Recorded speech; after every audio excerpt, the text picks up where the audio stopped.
അടുത്തതായിട്ട് നമുക്ക് നമ്മുടെ സോഫ്റ്റ്വെയറിൽ ഇനി ഒന്ന് ചെക്ക് ചെയ്യാനുള്ളത്, ഇപ്പോൾ നമ്മൾ ഡെയിലി സെയിൽസ് നടത്തുന്നുണ്ട്, പർച്ചേസ് നടത്തുന്നുണ്ട്, ഇങ്ങനത്തെ സംഭവങ്ങളൊക്കെ ഉണ്ട്. ഇതിൻ്റെയൊക്കെ റിപ്പോർട്ട് എത്രയാണ് സെയിൽസ് ഓരോ ദിവസം നോക്കാൻ വേണ്ടിയിട്ട് എങ്ങനെയാണ് എടുക്കുക എന്നുള്ളതാണ്.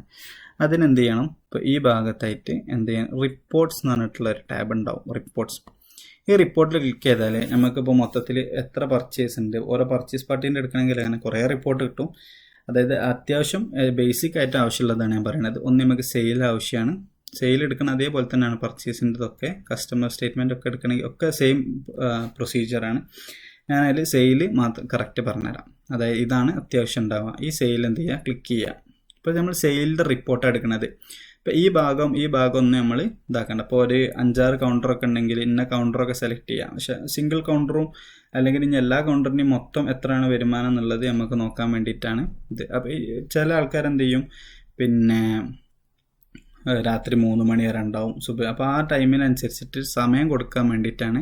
അങ്ങനെ എന്തെങ്കിലും സ്പെഷ്യൽ സമയം ഉണ്ടെങ്കിൽ ഇവിടെ ഇൻക്ലൂഡ് ടൈം എന്ന് കൊടുക്കാം. ഓക്കെ, എന്നിട്ട് ഇപ്പോൾ ആ ദിവസത്തെ തന്നെ ആണെങ്കിൽ ഇപ്പോൾ ഇന്നത്തെ ദിവസത്തെ അല്ലെങ്കിൽ ഇന്നലത്തേത്.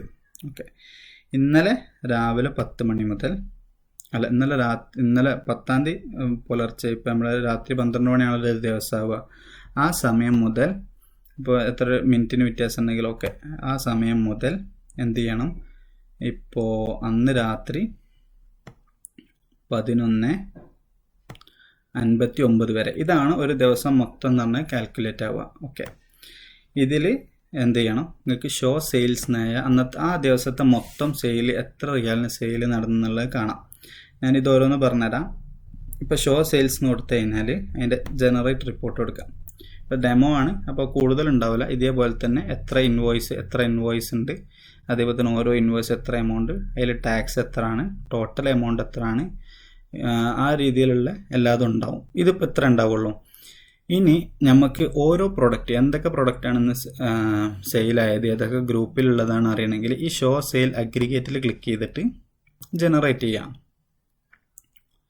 ഓക്കെ, ഇങ്ങനെ ആകുമ്പോൾ ഇതുണ്ടോ. അപ്പോൾ അതിൻ്റെ അടിയിൽ ഒരു ഇത് കൂടി വന്ന്, ഇപ്പോൾ ഈ സാമ്പിൾ ഈ സംഭവങ്ങളൊക്കെ ഞാൻ ഈ ഒറ്റ പ്രൊഡക്റ്റ് ഉള്ളൂ, ഒരു ഗ്രൂപ്പ് ഉള്ളൂ. അപ്പോൾ അതിൽ മൊത്തം ഇപ്പോൾ ഓരോ കാറ്റഗറി ഉണ്ടെങ്കിൽ ആ കാറ്റഗറിയിലൊക്കെ സെയിൽ മൊത്തം ഇതിൽ കാണാം. ഇനി നമുക്ക് മൊത്തത്തിൽ ഇപ്പോൾ പേയ്മെൻറ്റ് റെസിപ്റ്റ് ചെയ്തത്, ഇപ്പോൾ സെയിൽ റിട്ടേൺ ചെയ്തത്, അല്ലെങ്കിൽ റിട്ടേൺ അഗ്രിഗേറ്റ്, ഇതൊക്കെ കാണണമെങ്കിൽ അതിനനുസരിച്ച് ഓരോന്ന് ക്ലിക്ക് ചെയ്തിട്ട് റിപ്പോർട്ട് ജനറേറ്റ് ചെയ്യാം.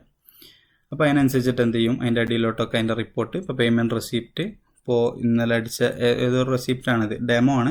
അപ്പോൾ അതിൽ എല്ലാവർക്കും ആക്സസിബിൾ ആയിട്ടുള്ള ഡെമോ ആണ്. അപ്പോൾ അതേപോലെ എന്താ അടിച്ചിട്ടുണ്ടെങ്കിലൊക്കെ ഇവിടെ എന്ത് ചെയ്യാം, അത് കറക്റ്റ് കാണാൻ കഴിയും. ഇങ്ങനെയാണ് ഒരു സെയിൽ എങ്ങനെയാണ് എത്ര നടന്നു എന്നുള്ളതൊക്കെ നമുക്ക് നോക്കാൻ കഴിയുക.